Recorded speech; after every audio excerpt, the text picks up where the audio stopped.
오늘 말씀은 씨 뿌리는 자의 비유입니다. 비유라고 하는 것은 10절에 보니까 하나님 나라의 비밀을 말하는 것이 이 비유의 뜻이죠. 목적입니다. 그런데 그 비밀을 제자들에게는 이해가 되는 말씀이지만 다른 사람들에게는 이해되지 않는 말씀이라고 합니다. 비유라고 하는 것이 평행의 이야기, 그러니까 어떤 것을 설명하기 위해서 그 설명에 비슷한 이야기를 그 안에서 붙여가지고 그것을 설명하고 있는 그런 말씀이 비유의 말씀이죠. 비유의 말씀은 오늘 예수님이 주로 사역을 하시면서 많이 쓰셨던 이야기 방법입니다. 그래서 비유로 말씀하시되 하면서 오늘 4절부터 8절까지 비유로 말씀하시고 그리고 11절부터 15절까지 그 비유를 해석을 해 주십니다. 대부분의 비유가 해석이 없는데 이 비유는 너무나 중요하기 때문에 주님이 그걸 해석을 해 주신 것 같아요. 그래서 오늘 말씀은 주님의 이 해석이 우리에게 들려주는 의미가 무엇인지를 말씀하고 있습니다. 씨라고 하는 것이 11절에 있는 말씀에 보니까 하나님의 말씀이라고 그랬죠. 그 다음에 길가든 바위에 있다는 것든 가시떨기든 좋은 땅, 이 땅이라고 하는 것은 결국 사람들이 가지고 있는 마음을 얘기합니다. 그래서 마음에 말씀이 떨어지면 그 말씀을 어떻게 열매를 맺고 어떻게 결실을 맺었는지를 설명하고 있는 그런 말씀이죠. 첫 번째가 12절에 보니까 길가에 있다는 것은 하고 그 길가에 떨어진 씨 그리고 그 길가의 씨가 어떻게 되었는지를 설명하고 있습니다. 우리가 생각하기에 어떤 농부가 여러분 일부러 그 씨를 길가에다가 뿌릴 수 있을까? 그럴 수 없죠. 그 씨 하나하나가 소중하기 때문에 그 씨를 가능하면 기경을 하고 그 고랑에다가 씨를 뿌리는 게 당연한 이치입니다.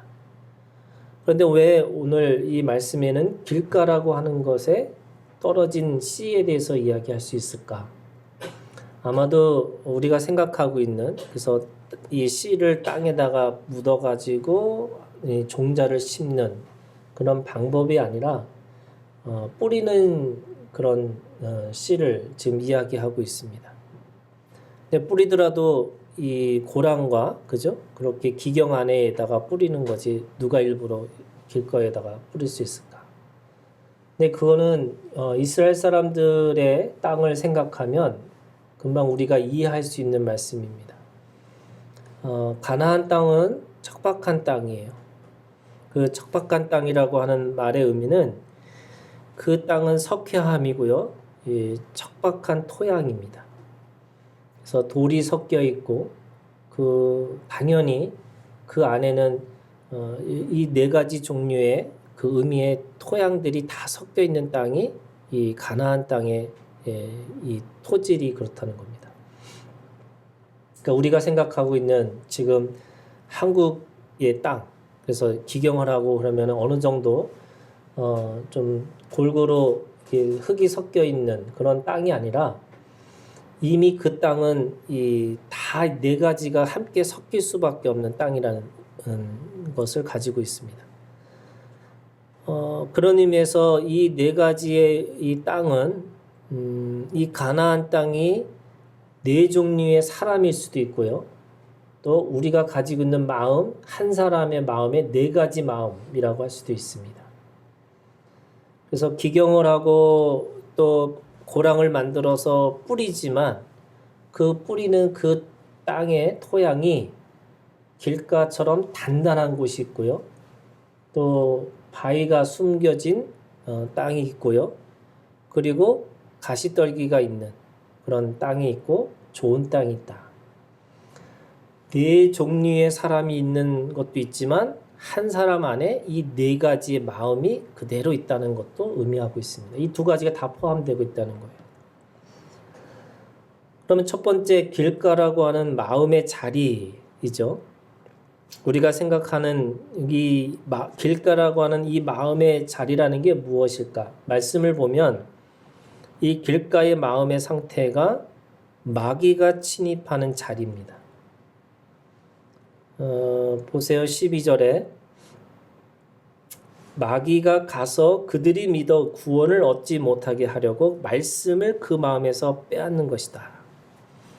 말씀을 듣고 말씀의 씨가 심겨지는 순간에 마귀가 가서 이렇게 돼 있어요. 근데 가서라는 말이 엄밀히 따지면 이미 그 안에 마귀가 자리를 잡고 있는 공간, 자리를 잡고 있는 그런 자리라고 할 수 있습니다. 그러니까 그것은 어둠의 자리죠. 요한복음 1장에 있는 말씀에 보면 어둠을 뚫고 빛이 들어와요. 그 빛이 예수 그리스도의 빛입니다. 우리 마음속에 이 마음의 이 어둠의 마음 가운데 주님이 들어오셔서 빛 가운데 들어오신 거죠. 그런데 그럼에도 불구하고 그 마음의 공간 안에 어둠의 자리가 있다는 거예요. 왜 완벽한 빛이 그 모든 것을 비치는 빛이 들어오셨음에도 불구하고 왜 우리 마음의 한 구석에 그 어둠의 자리가 있을까? 성경에 있는 말씀에 보면 그 빛이 어느 곳에 두느냐에 따라서 그 빛이 모든 것을 비추는지 아니면 한 곳을 비추는지를 우리에게 설명하고 있습니다.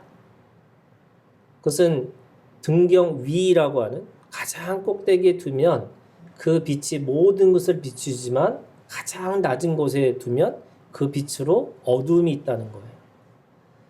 그러면 우리가 가지고 있는 마음 안에 이 길가라고 하는 어둠의 자리가 있다는 겁니다. 그래서 그 어둠의 자리가 마귀가 자리 잡고 있는 자리고, 그래서 말씀이 들어오는 순간에 마귀가 그 자리에서 그 말씀을 빼앗는 거죠. 그런 마음에서 빼앗으니까 오늘 말씀해 보니까 12절에 믿어 구원을 얻지 못한다 이렇게 돼 있어요. 믿어 구원을 얻지 못하게 한다.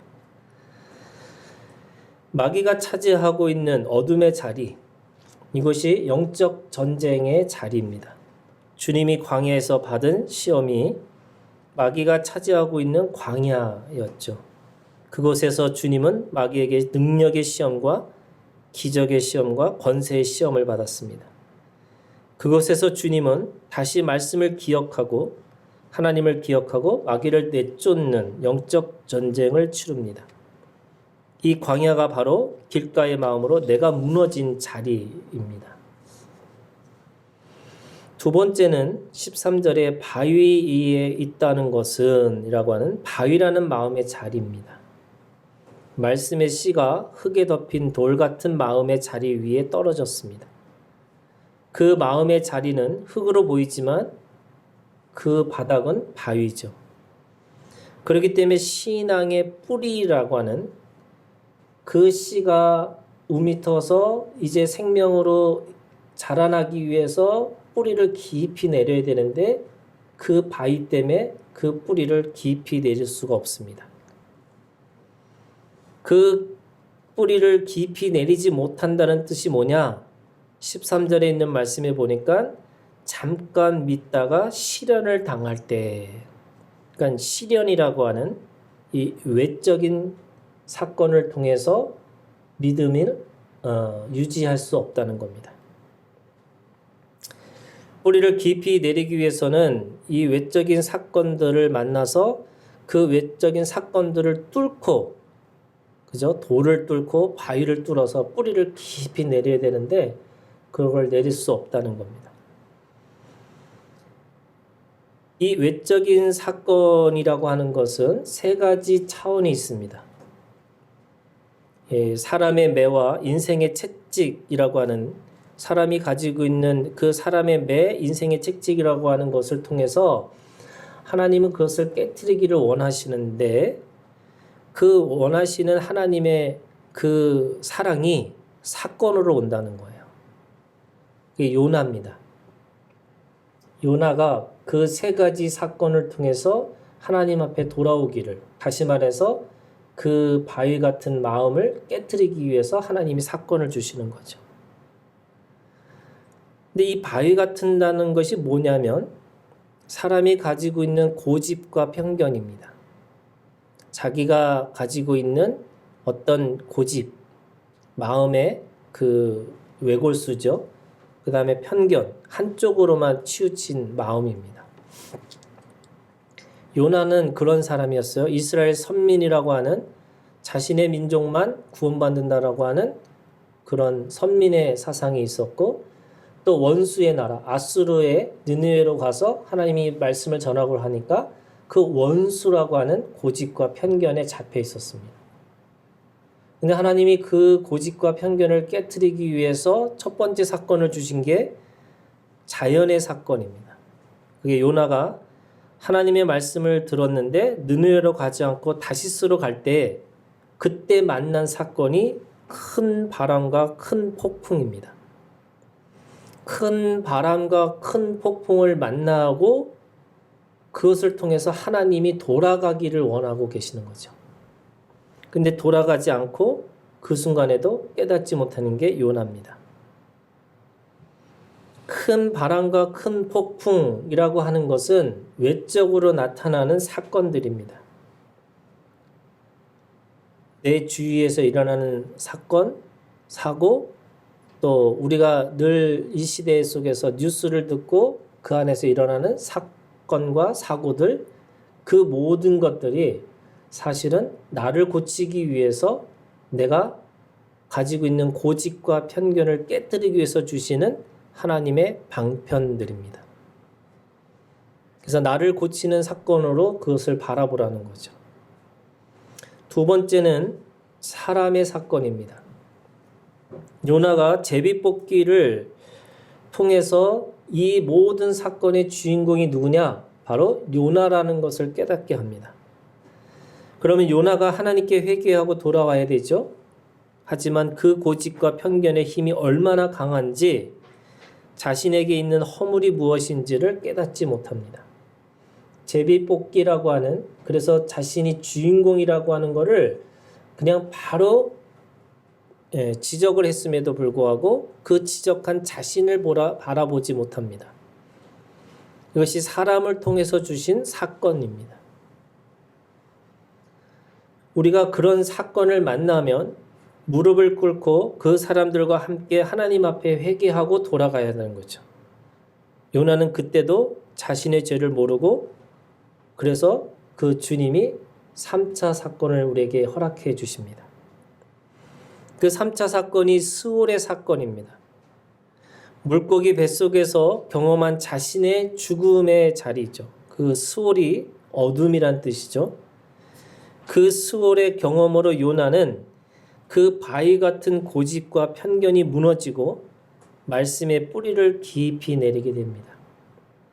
이 스올의 경험, 이 죽으시고 부활하신 요나의 이 죽으심과 부활하심이 예수님의 죽으심과 부활하심을 상징하고 그 경험을 통해서 결국 바위라고 하는 자신의 고집과 편견을 깨트리고 주님의 십자가로 다시 태어나는 것을 알 수가 있습니다.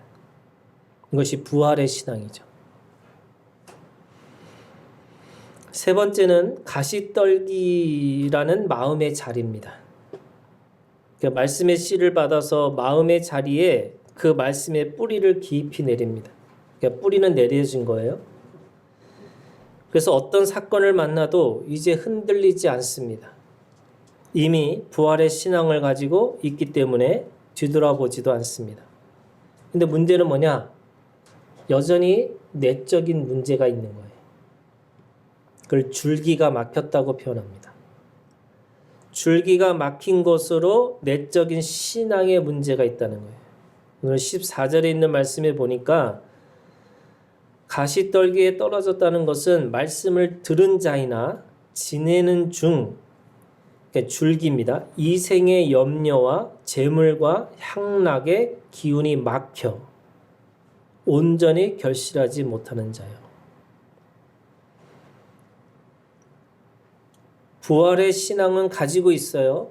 어떤 것에도 흔들리지 않는 사건, 그 사건과 그 모든 것 속에서 상황을 뚫고 지나갈 수는 있는데, 문제는 뭐냐면 자신의 가지고 있는 상처에 대한 문제가 해결되지 않습니다. 그래서 염려하고 그리고 그 재물과 향락에 마음을 빼앗기니까 열매를 맺지 못합니다. 이 쭉정이들만 만들어내는 거죠. 신앙의 결실이 없습니다. 이 마음을 종교의 마음이라고 합니다. 종교의 마음은 하나님을 믿지만 여전히 세상의 재물과 향락을 겸해서 섬기는 마음의 자세를 말하고 있습니다. 누구냐면 바리새인들이죠. 하나님과 재물을 겸하여 섬길 수 없다는 것이 성경의 진리라고 한다면 바리새인들은 돈을 사랑하는 자들이었습니다.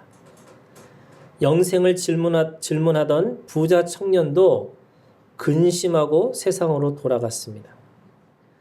돈이라는 금송아지 우상은 하나님을 대신해서 성도들을 종교인으로 만들고 있습니다.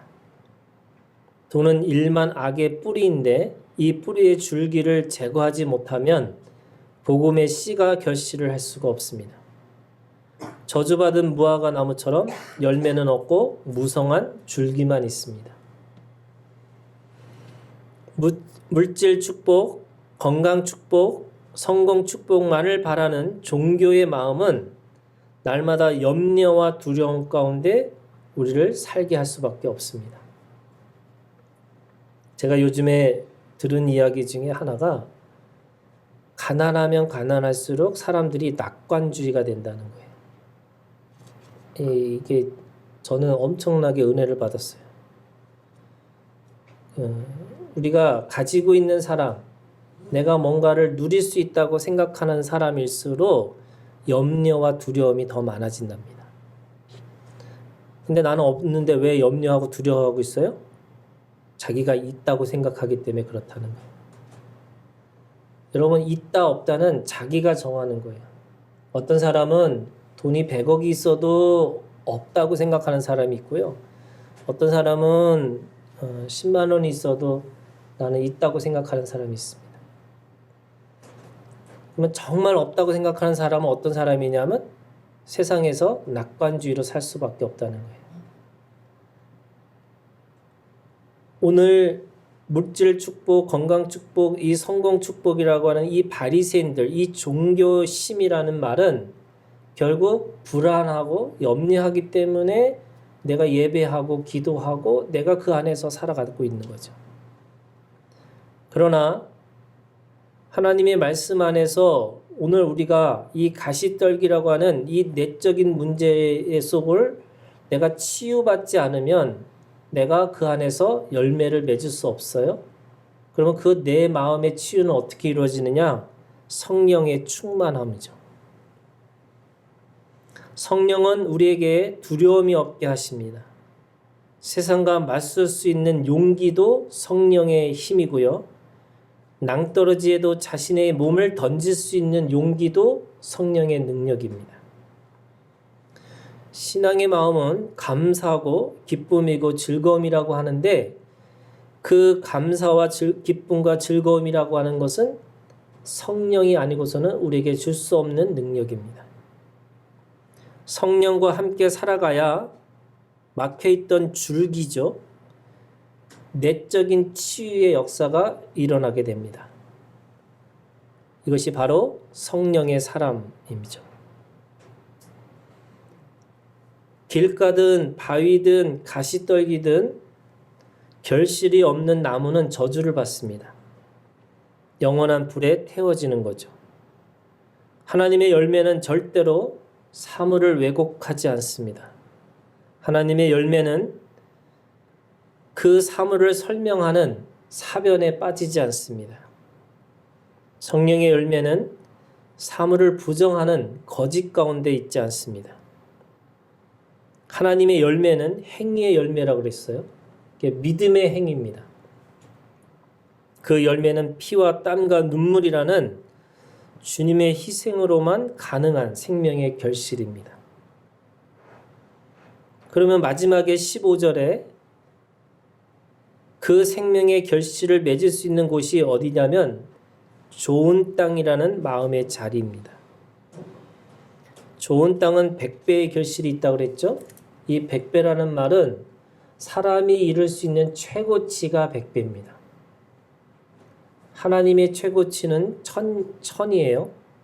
그래서 천년 왕국이라는 것은 사람의 노력으로 이룰 수 없는 나라를 이야기하고 있습니다. 그러면 그 좋은 땅에서 그 좋은 땅이라고 하는 마음의 자리는 반드시 결실을 맺는다는 거죠. 그 결실이 4가지 결실이 있습니다. 첫 번째, 거룩한 열매를 맺습니다. 거룩함은 하나님의 내적인 속성으로 영원한 생명을 말합니다. 로마서 6장 22절, 그러나 이제는 너희가 죄로부터 해방되고 하나님께 종이 되어 거룩함에 이르는 열매를 맺었으니 그 마지막은 영생이라. 하나님의 속성이 거룩함인데 그 거룩함으로 오는 결과가 영원한 생명이라는 거죠. 두 번째, 그 복음의 열매는 성령의 열매를 맺습니다. 성령의 열매는 성품이라고 했습니다. 하나님의 내적인 속성으로 인격적인 하나님의 마음을 말합니다. 갈라디아서 5장 22절 23절 오직 성령의 열매는 사랑과 희락과 화평과 오래 참음과 자비와 양성과 충성과 온유와 절제니 이 같은 것을 금지할 법이 없느니라. 성령의 열매를 맺고 살아가는 거죠. 세 번째는 복음의 빛의 열매를 맺습니다. 빛의 열매는 관계입니다. 관계 안에서 바른 관계를 하고 서로를 진실하게 대우해주는 그런 관계를 말합니다. 에베소서 5장 9절 빛의 열매는 모든 착함과 의로움과 진실함에 있느니라 이렇게 있습니다. 네 번째는 그 복음의 열매는 의의 열매를 맺습니다. 의의 열매는 사는 지혜로 믿음의 행위들입니다. 이 믿음의 행위는 믿음으로 행동하는 자들의 지혜죠.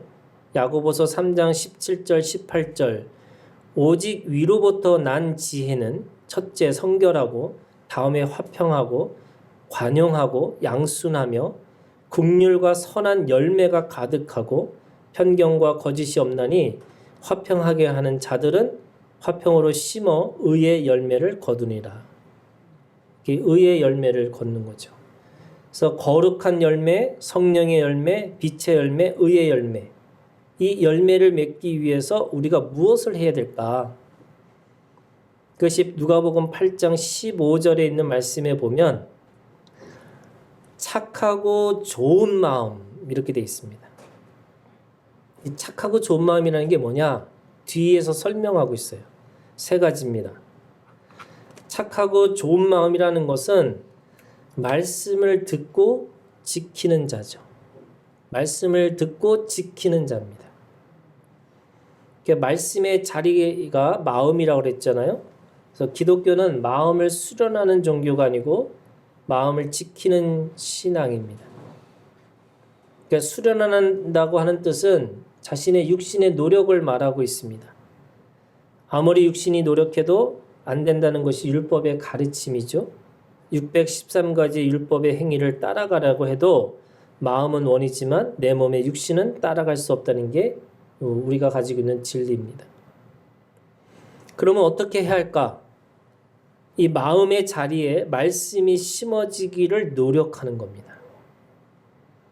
그게 길가라면 딱딱한 흙이 흐물흐물해지는 흙으로 바뀌는 거고 밑에 바위 같은 돌이 있으면 그 돌을 깨야 되는 거고 가시떨기가 있으면 가시떨기라고 하는 것을 없애야 되는 건데 그것이 내가 그걸 없애고 돌을 뽀개고 하는 것이 아니라 말씀을 끝까지 지키고 있으면 그 말씀의 생명력과 운동력이 그 가시떨기도 그 바위도 그 길가의 땅도 좋은 땅으로 바뀔 수 있다는 거예요. 그래서 우리가 가지고 있는 노력은 믿음의 노력입니다. 육신의 노력이 아니고 믿음의 노력이에요. 그 믿음의 노력을 통해서만이 그 모든 것 속에서 좋은 땅으로, 그 착하고 좋은 마음으로 결실을 맺을 수 있다고 말씀하고 있습니다. 두 번째는요, 말씀을 지키는데 어떻게 지키느냐? 인내하는 자라는 거죠. 그 인내라는 게 믿음의 노력입니다. 인내는 기다리는 거고, 그런데 그 기다림이라는 건 막연하게 기다리는 것이 아니고요, 포기하지 않는 확고함으로 머물고 지속하는 신앙입니다. 여러분, 여기 중요한 게 뭐냐면 이 지속하는 신앙이에요.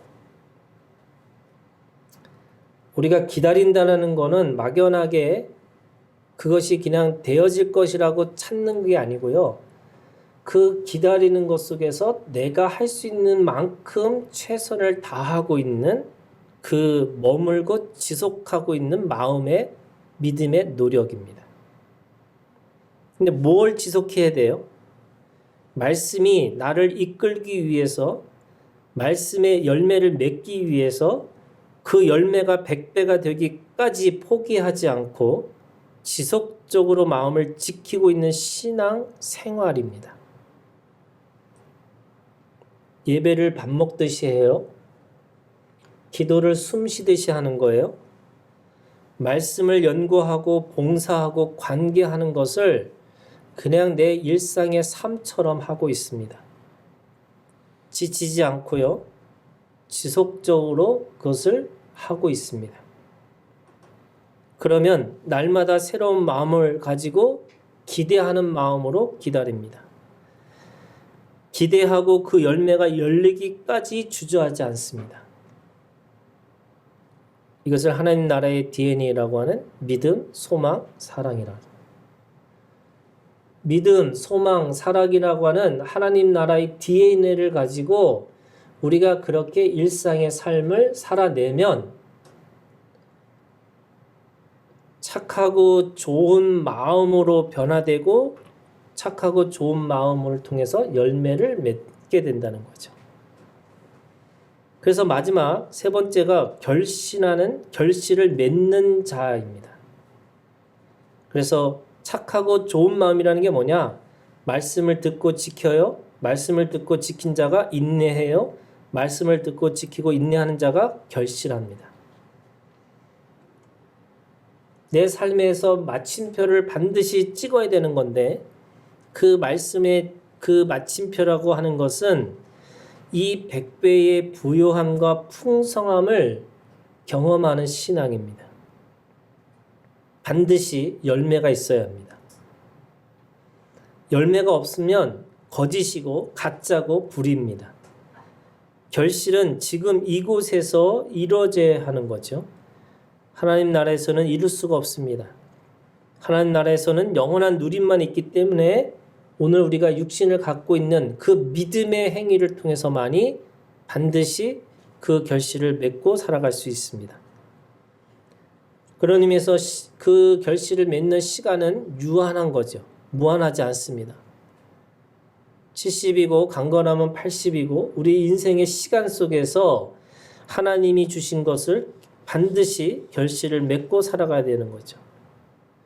그래서 오늘 우리에게 요구되는 것이 충성된 일꾼으로 결실을 맺고 살아갈 수 있고, 그 결실에 따라서 피와 눈물과 땀이라고 하는 그 피와 땀과 눈물로 바로 그 사랑하는 시간을 살아내야 하는 몫이 우리에게 있습니다.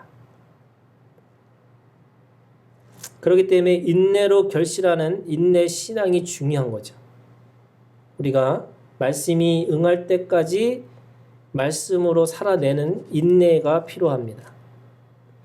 그 인내의 신앙을 설명하고 있는 말씀이 오늘 이사야서 55장 6절에서 11절에 있는 말씀입니다. 11절에 보세요. 이사야서 55장 11절에 내 입에서 나가는 말도 이와 같이 헛되이 내게로 되돌아오지 아니하고 나의 기뻐하는 뜻을 이루며 내가 보낸 일에 형통함이라. 내 입에서 나가는 말, 이게 뭐예요? 말씀이죠. 그 말씀은 반드시 어떻게 되느냐? 그냥 헛되이 내게로 돌아오지 아니할 거라는 거예요. 그냥 말로 나가서 말로 그냥 돌아오는 게 아니라는 거예요. 그 비유를 오늘 이사야 55장은 10절에 설명하고 있어요. 그걸 비유의 말씀이에요. 그 비유가 뭐냐면 비와 눈이 하늘로부터 내려, 말씀의 이 시가 오늘 이 비유로는 비와 눈이 됩니다. 근데 비와 눈이 어떻게 되느냐? 하늘로부터 내려서 그리로 되돌아가지 아니하고, 우리가 자연의 현상을 하면은 비와 눈이 내려서 땅에 들어서 다시 그것이 물이 돼가지고 다시 수증기가 돼가지고 다시 이렇게 이 자연의 순환처럼 생각하는 거잖아요. 근데 그 자연의 순환만 있는 게 아니고 그 안에 무슨 일이 벌어지냐면 10절에 그 비와 눈이 땅을 적셔서 소출이 나게 하며 싹이 나게 하여 파종하는 자에게는 종자를 주며 먹는 자에게는 양식을 준과 같이, 비와 눈이 모든 생명의 근원으로 그 생명이 비와 눈처럼 내려졌지만 그걸 통해서 다시 생명을 일으키고 그 생명이 생명을 낳게 하신다는 거예요. 그것처럼 11절에 내 입에서 나가는 말도 이와 같이, 비와 눈과 같이 헛되이 자연의 순환으로만 도는 것이 아니라는 거예요. 반드시 그 말씀이 이루어진다는 거예요. 어떻게 이루어져요? 100배로 이루어지는 거죠. 어떻게 이루어져요? 눈으로 보고 귀로 듣고 손으로 만짐바 되어지는 생명의 실제로 우리에게 이루어진다는 거예요. 이것이 말씀의 능력이죠. 말씀은 반드시 말씀으로만 다시 돌아오지 않다는 거예요. 말씀은 생명을 일으키고 그 생명을 능력으로 생명을 낳게 하고 생명을 이어가는 종자가 되고 생명을 이어갈 수 있도록 내어주는 생명의 양식이 되기도 합니다. 그 생명의 열매가 말씀의 능력이죠. 누가복음에서 착하다, 좋다라고 하는 이 착하고 좋다라는 말이 뭐냐면, 이 착하다는 말은 자신을 낮춘다는 말이고 좋다는 말은 다 받아들인다는 뜻입니다. 그러면 자신을 낮춰서 모든 것을 받아들이는 마음으로 말씀을 받아들이기 시작하면 그 말씀이 그냥 말씀으로 돌아가는 것이 아니라 그 말씀의 능력으로 생명이 생명을 낳고 그 생명을 통해서 누군가에게 살리는 생명의 양식이 된다고 말씀하고 있는 거죠. 자, 그러면 우리가 바른 마음을 갖기 위해서 어떻게 해야 되느냐? 이거를 인내하는 믿음이라고 그랬잖아요. 여러분, 우리가 예배하고 기도하고 말씀 연구하고 그리고 봉사하고 서로 코이노니아, 서로 관계하는 이 사귐이라는 그 모든 것들이, 그럼 우리는 그렇게 막연하게 기다리는 게 아니라 오늘 어떻게 기다리는가를 우리에게 말씀하고 있어요. 그게 55장 6절부터 11절 안에 있는 세 가지를 하라는 거예요. 기다리면서, 말씀을 기다리면서 살아가는 사람들에게 있어서의 세 가지 행동이 있습니다. 첫 번째가요, 6절입니다. 너희는 여호와를 만날 만한 때, 가까이 계실 때, 이 때를 살피라는 거예요. 시간을 살피라는 겁니다. 지금 어떤 때인지를 알아야지 그 말씀을 내가 받아서 인내하고 있으면 그 말씀을 통해서 인내가 하나님의 것으로 드러나는 순간이 있다는 거예요. 이걸 카이로스라고 그래요. 하나님의 시간들이 있어요. 근데 그 때를 모르면 오늘 55장 6절에 뭐라 그러냐면 여호와를 만날 만한 때, 가까이 계실 때 뭐 하라고 그래요? 찾고 부르라는 거예요. 그때 찾고 불러야 돼요. 그런데 그 찾고 부르는 그 순간을 지나치면 그 말씀이 그냥 지나가는 말씀, 그냥 한낱 그냥 좋은 말씀, 그냥 나한테 그냥 듣기에 좋은 그냥 조언 정도로만 받아들이는 거죠. 그래서 깨어 있으라는 거죠. 그 때를 살피라는 겁니다. 하나님의 시간 속에서 찾고 부르는 시간이 언제인지를 살피는 자가 되어야 되는 거예요. 그러면 믿음을 가지고 있는 우리는 무엇을 할 수 있을까? 이게 행동이라고 그랬잖아요, 여러분. 그럼 행동이 어떤 거냐면 여러분 두리번거리셔야 돼요. 하나님의 말씀이 어떻게 이루어지는지를 두리번거리셔야 돼요. 이 두리번거리지 않으니까 그냥 말씀이 어떻게 이루어지는지를 몰라요. 그냥 좋은 소리, 좋은 말씀을 들었는데 은혜 받았어요 하는데 은혜를 받은 거 끝이에요. 왜? 그 안에 생명이 있지 않고 결실이 없고 그 의의 열매든 성령의 열매든 그 열매들이 다 없어져 버린 거예요. 그냥 쭉정이밖에 안 남는 거죠. 근데 두리번거리는데도 그 두리번거릴 때도 무엇을 두리번거리냐? 물질을 두리번거리는 게 아니라 사람을 두리번거리시는 거예요. 어떤 사람을 만나고 어떤 사람과 관계하고 그 사람을 통해서 주시는 하나님의 뜻이 무엇인지를 찾아내는 것이 때를 찾는 거예요. 여러분, 하나님은 사람을 통해서 일하시죠. 그러면 그 사람을 통해서 어떻게 일하시는지를 우리가 살피고 있어야 되는 거예요. 하나님의 때를 기다리는 사람들의 행동이 하나님의 사람을 향한 그 마음을 두고 하나님이 어떻게 일을 하시는지, 그 사람을 통해서 어떻게 일하시는지를 보고 찾는 거예요. 그래야지만 하나님의 역사가, 하나님의 신비가, 하나님의 그 능력이 어떻게 드러나는지를 우리가 눈으로 볼 수 있어요. 안 그러면 그냥 이론이고요. 아니면 그냥 좋은 그냥 덕담이고 그냥 한낱 그냥 소리일 뿐입니다. 그래서 우리가 귀로 들어요. 이게 듣는다 그랬잖아요. 근데 그 귀를 듣는 순간에 성령의 역사를 통해서 눈이 밝아져서 이 선악과를 먹는 것처럼 성령을 통해서 눈이 밝아져서 어떻게 되느냐면 그 눈을 통해서 꿈을 꾸고 환상을 보고 예언을 하는 건데 그것이 보는 게 뭐냐? 사람을 보는 거예요. 여러분 사람을 보셔야 돼요. 근데 대부분이 이 줄기가 막힌 사람은 자기 문제 속에서 자기밖에 안 보이는 거고 바위라고 하는 것에 걸린 사람은 맨날 자기가 가지고 있는 사건과 상황 속에서 허우적거리는 거고 마귀한테 뺏긴 건 뭐냐면 자기가 말씀이 뭔지도 모르고 그냥 뺏겨버리는 거죠. 여러분 어리버리하면 안 되지만 내가 하나님 앞에서 어떻게 하나님의 사람들이 일하고 있는지를 살피고 계셔야 돼요. 굉장히 중요한 얘기예요. 두 번째는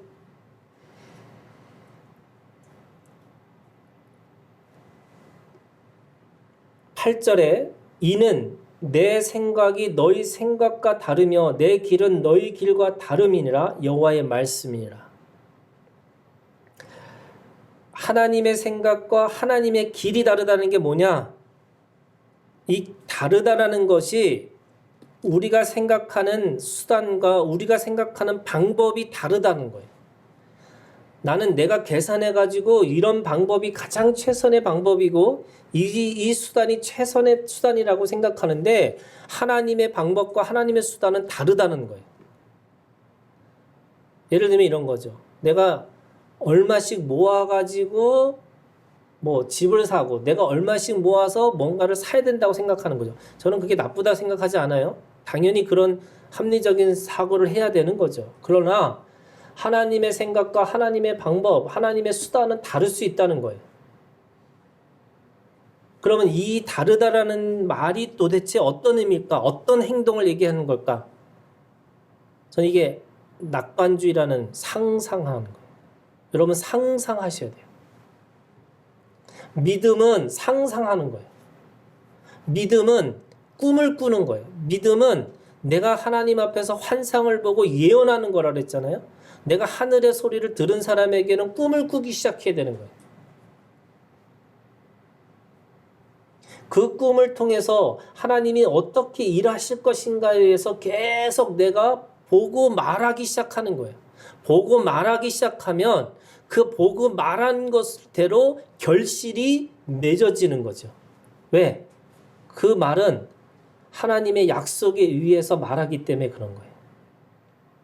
사람들은 내 어둠의 문제, 내 영적인 이 한 죄의 문제 때문에 쓰러져 있거나 아니면 사건과 상황 속에서 쓰러져 있거나 아니면 내적인 어떤 상처 때문에 쓰러져 있는데 쓰러져 있는 것이 아니라 의인은 다시 일어나서 다시 일어나는 걸 통해서 하나님의 꿈을 말하고 환상을 말하고 그 안에서 하나님이 어떻게 이루실 것인지 예언하고 있다는 거예요. 여러분 예언하셔야 돼요. 왜요? 다르기 때문에. 하나님의 생각과 우리의 수단이 다르기 때문에 그런 거예요. 여러분 꿈꾸는 자가 되기를 주님의 이름으로 축원합니다.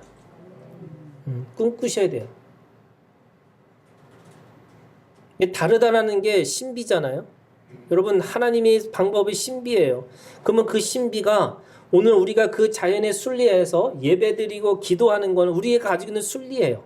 그러면 그런 순간에 그 가지고 있는 신비가 하나님 안에서 역사가 되는 거잖아요. 그럼 역사가 오늘 우리에게 모든 사람들이 볼 수 있는 실제가 되는 거예요. 신비가 실제가 돼요. 그 뜻은 뭐냐면 오늘 우리가 가지고 있는 그 말을 가지고 상상하고 그 말을 가지고 꿈을 꾸고 그 말을 가지고 노래하고 그 말을 가지고 내가 소망을 말하면 그 안에서 하나님께서 이루신다고 말씀하고 있는 거죠. 마지막으로 11절에 있는 말씀이에요. 나의 기뻐하는 뜻을 이루며 내가 보낸 일에 형통함이라. 세 번째는 하나님의 뜻을 이루기 위해서 여러분 우리가 뭐 해야 되느냐? 여러분 기도하셔야 돼요. 기도라는 거는 뜻을 이루기 위해서. 근데 그게 내 뜻이 아니에요. 내 뜻이 계속 무너지니까 하나님의 뜻을 내가 그 말씀을 결실을 맺지 못하고 나의 뜻을 이루려고 하니까 결국 그 말씀의 결실이 이루어지지 않는 거잖아요. 그럼 하나님의 뜻을 이루기 위해서 우리가 기도하는 행동이 있어야 되는 거죠. 내가 두리번거리는 행동이 있고 또 그 두리번걸 속에서 하나님 앞에서 상상하고 꿈을 꾸고 그러면서 내가 주님 앞에서 이제는 기도하고 있어야죠. 내 뜻이 아니라 하나님의 뜻이 이루어지기를. 근데 그 기도에도요, 여러분 세 가지 차원이 있어요. 여러분 기도의 세 가지 차원. 첫 번째는요, 말로 하는 기도예요. 말로 하는 기도도 당연히 필요하죠. 그래서 하나님, 이거 이루어지게 해주세요. 하나님의 뜻이 우리 가운데 이루어지기를 원합니다. 이것을 통해서 하나님의 나라가 하나님의 뜻이 이루어지기를 내가 바라고 있습니다. 이 기도는요, 어떤 거냐면 내가 씨를 심고 그 씨를 심은 상태에서 내가 물을 갖다 줘야 되는데 어떻게 물이 없으니까 저 우물가에서 내가 물을 길러가지고 그 밭에다가 붓는 거예요. 이게 말로 하는 기도예요. 근데 말로 하는 기도보다 더 중요한 기도가 있어요. 이걸 눈 뜨고 하는 기도인데 말씀을 추적하는 기도를 하셔야 돼요. 말씀을 추적하는 기도. 그거 뭐냐? 내가 살고 내가 눈 뜨고 내가 하는 그 모든 것들이 내가 하나님의 뜻 가운데서 이루어질 수 있도록 계속 그것을 내가 깨어서 하나님의 말씀을 따라서 살아가려고 노력하는 거죠. 믿음의 노력이죠. 이건 어떤 거냐면 내 마음속에 말씀을 씨를 심고서 어떻게 하냐면 그 물에 길을 만들어주는 거예요. 이게 수로라고 그러죠. 수로를 만들어서 언제든지 거기다가 물을 불 수 있도록 만들어주는 게 말씀을 추적하는 기도예요. 이거 눈 뜨고 하는 거라 그랬죠. 그런데 세 번째 기도가 있어요, 여러분. 말씀을 추적하는 기도가 아니고요. 말씀이 나를 따라오는 기도가 있어요. 그래서 내가 말을 하고 내가 밥을 먹고 내가 누군가를 얘기하고 있는데 그것이 그냥 말씀이에요. 그것이 그냥 기도예요. 이런 기도를 어떤 거냐면 비와 눈이 내리는 기도인 거예요. 내가 물을 대고 내가 발로 물댄 동산처럼 계속 발을 움직여야지만 물을 댈 수 있는 그런 물댄 동산보다 더한 동산이 뭐냐면 위에서부터 하늘에서부터 비가 눈이 내리는 거예요. 때에 따라서 은혜의 비가 내리는 거죠. 이거를 시편 1편을 얘기하면 뭐냐면 시냇가에 심겨진 나무라고 그래요. 시냇가에 심겨진 나무는 수로도 필요 없고요. 또 내가 가서 물을 갖다가 부을 필요도 없고요. 그냥 그 안에서 그냥 시냇가의 옆에서 심겨졌기 때문에 물을 충분히 빨아들여서 뿌리를 깊이 내리고 그래서 잎이 무성하고 그리고 열매가 풍성하게 부유하게 맺어질 수 있는 거죠. 오늘 하나님의 뜻을 구하는 게 뭐냐? 여러분 기도하는 거예요. 그 기도는 결국 우리의 삶이 그냥 기도 자체가 되는 거죠. 우리의 삶이 말씀 그 자체가 되는 거예요. 교회 다니는 거는 말씀이고 내가 직장 다니는 건 말씀이 아니야. 이게 아닌 거죠.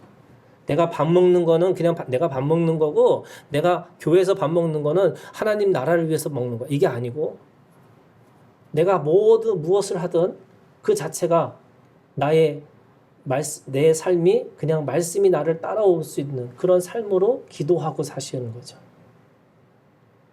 여러분 3가지 하라고 그랬어요? 3가지 행동이에요. 내가 내 마음에 하나님께서 마음에다가 씨를 심으셨어요. 그 씨를 심고 살아가는 사람의 행동이 3가지 뭐라고 그랬어요? 살피라고요. 두리번거리라고. 2번째는 상상하시는 거예요. 하나님의 생각과 내 생각이 다르고 하나님의 길이 다르고 내 길이 달라요. 그렇기 때문에 우리는 무한한 상상력을 가지고 하나님 앞에 살아가는 거죠. 그리고 기도하는 거죠. 살피고 상상하고 기도하는 인내로 그 하나님의 나라의 열매를 반드시 결실하는 반드시 100배의 결실을 맺어가는 우리 하나교회 모든 성도들이 되시기를 주님의 이름으로 축원합니다. 기도하겠습니다.